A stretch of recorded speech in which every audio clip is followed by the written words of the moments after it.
दुनिया रे आम एमती जड़े मनीष को पाइबा ना जहाँ पाखे बिल्कुल समस्या न प्रत्येक मनीष पाखे किसी ना किसी समस्या थाए अनेक समस्या आम निज पाई सृष्टि होता है अनेक समस्या आम द्वारा समाधान होता है।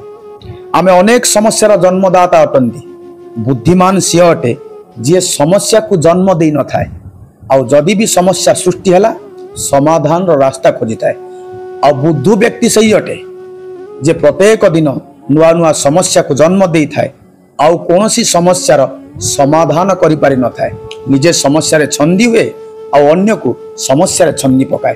तेणु बुद्धि विवेकर सहित कार्य करिबा सबुदिन नुआ नुआ समस्या को जन्म देबा नहीं समस्या भितरे समाधान रास्ता खोजिबार प्रचेष्टा करिबा।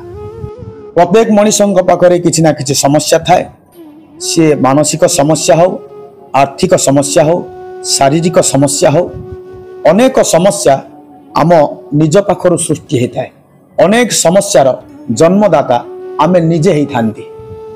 तेणु सेति सजग रहिबा को कारण समस्या सृष्टि होउची सेति प्रति ध्यान रखिबा जदि कारण पाखरे आमे पहुंची जिबा अनेक समस्यार आमे निराकरण करि परिबा। किछि लोक दुनिया रे अछंती जहांकर अनेक समय देह खराब हेक रहे देह खराब होवा पई चिड़चिड़ हुअंती समस्या सृष्टि हुए कहा सहित भलरे मिसी पारंती नाही देह खराब पाई समस्या भितरे छंदी हो जाती। तेणु कहीं देह खराब रोचे ठंडा दिमाग रे टिके भाविबा कौन खाउचंती कौन खाइबा दरकार कौन न खाइबा दरकार केते बेले सोउचंती केते बेले उठुचंती देह पाई कौन भल कौन खराब एथि प्रति ध्यान रखिबा एवं जो शारीरिक समस्या को आमे सामना करूचंती सेथिरु किछि मात्रा वर्ती परिबा। जदि आर्थिक समस्या को सामना करूचंती रोजगार नहीं तो रोजगार रो व्यवस्था को बढ़ेबा केमिति अधिक रोजगार हबो सेति पई चिंता करिबा न्याय उपाय केमिति रोजगार बढ़ी परिबो सेति पई मानसिक स्तर रे शारीरिक स्तर रे उन्नतिर बाट खोजिबा। जदि मानसिक स्तर रे समस्या को सामना करूचंती भल लोकंक संस्पर्श रे आसीबा परिस्थिति आम हाथ में नहीं मनर स्थिति को ठीक करने सकारात्मक भावना सहित रहिबा अनेकांश आमे मानसिक समस्या को दूर करिपरिबा। अनेक समस्या आम पाखरु सृष्टि हुए आ अनेक समस्यार समाधान मध्य आम पाखरे थाए। तेणु आमे समस्यार अंश हबानी समाधान अंश ही आगको बढ़िबार प्रचेष्टा करिबा आ सेथिपाई निज उपरे ध्यान दबा निज दोष दुर्बलता को सुधारिबा निज खराब आदत को सुधारिबा। अनेक समस्या आम पाखरु सृष्टि हुए से समस्या को समाधान करी आमे दीपाद आगको बढ़ी परिबा। 20 जन पिला गोटे मेला बुलिबा को जाइथिले मेलारू फेरिबा समय रे हठात झड़ वर्षा हैला बाटरे गोटे नाळ पारी हबार थिला आ संध्या मध्य हो जाइथिला गला बेले तो नाळटी सुखिला थिला किंतु आसिला बेले प्रबल झड़ वर्षा हबा कारणरू नाळ रे पानी प्रवाहित होतिला आ प्रखर स्रोत मध्य होतिला।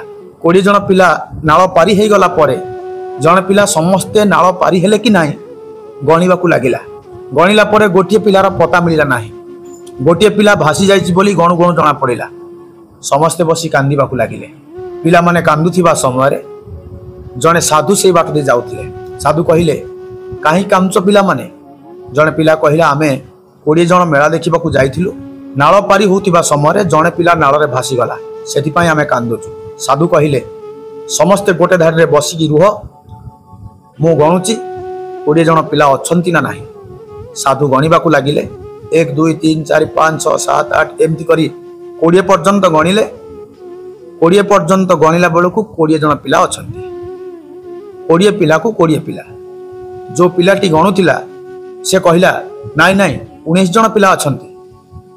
साधु कहिले गणिक देखिलु तो से पिलाटी गणिबा को लागिला देखिला 19 जन पिला अछंती पुणी से पिलाटी गणिबा को लागिला 1 2 3 4 5 6 18 19 पर्यंत गणिला कहला महाराज 19 जन पिला अछंती। साधु कहिले निज को गणिचु ना नाही पिलाटी कहला ना निज को गणि नाही कहबार तात्पर्य निज को जे बुझी पारे नाही निज दोष को जे देखि पारे नाही निजे समस्यार कारण ही अन्य को दोष देई थाए से अनेक समस्या रे छंदी हेई थाए चाली न जानी बाटर दोष देई थाए। तेणु अनेक समस्या आम निज सृष्टि होता है, अनेक समस्या आम द्वारा समाधान होता है। आसतु निज पाखर सृष्टि होता समस्या को आम समाधान करवा। जो चाबी रे ताला खोले से चाबी रे ताला मध्य फिटे। जो समस्या थाए से समाधान थाए। आम समस्यार अंश हवा, समाधान अंश हवा। निज प्रति टिके नजर पकेबा, निज प्रति सचेतन रहिबा, निजे सजग रहिबा। अनेक समस्या आम निज कारण सृष्टि हुए। से कारण पाखे जदि पहुंची जावा अनेक कथा को आम निराकरण करि परिबा, अनेक समस्या को आम टाली परिबा। आम समस्या भितर समाधान रो अंश हवा कि समस्या भितर समस्या सहित जड़ित हो से निर्णय होची आमर। कारण जीवन आमर, दायित्व आमर। जीवन आमर, दायित्व आमर।